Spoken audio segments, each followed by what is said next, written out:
They followed the light and the shadow, and the light led them forward to light, and the shadow led them to darkness.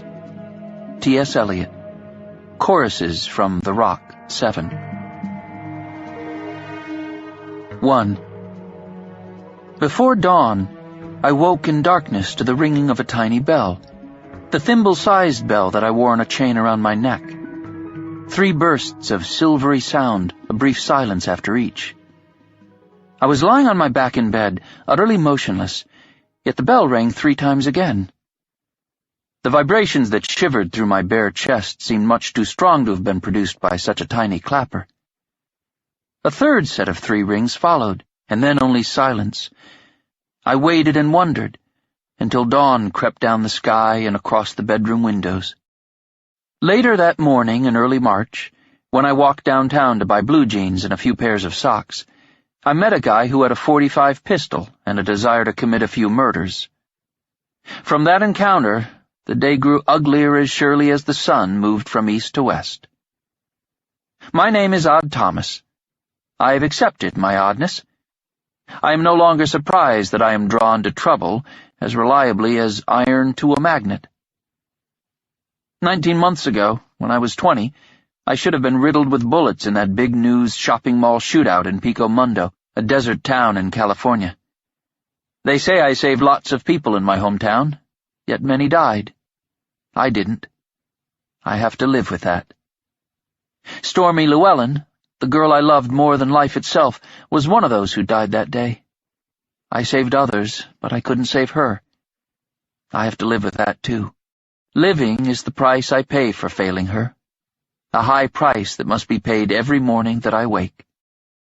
In the 19 months since that day of death, I've traveled in search of the meaning of my life. I learn by going where I have to go. Currently, I rented a quaint, furnished 3-bedroom cottage in a quiet coastal town a couple of 100 miles from Pico Mundo. The front porch faced the sea, and yellow bougainvillea cascaded across half the roof. Anna Maria, whom I'd known only since late January, occupied one of the bedrooms.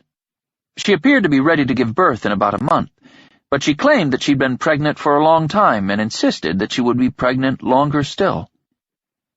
Although she said many things that I failed to understand, I believe that she always spoke the truth. She was mysterious, but not deceptive. We were friends, never paramours.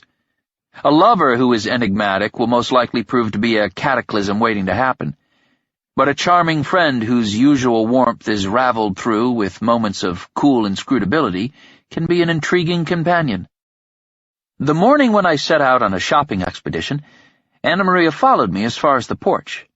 She said, "Daylight savings time doesn't start for another 5 days."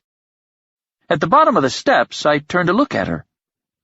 She wasn't a beauty, but she wasn't plain either. Her clear, pale skin appeared to be as smooth as soap, and her large, dark eyes, which reflected the sparkling sea, seemed as deep as galaxies.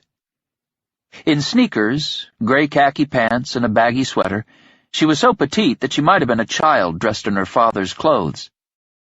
Not sure why she had mentioned daylight savings time, I said, "I won't be long. I'll be back hours before sunset."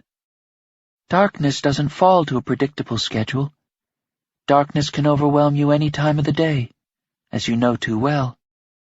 She once told me that there are people who want to kill her. Although she had said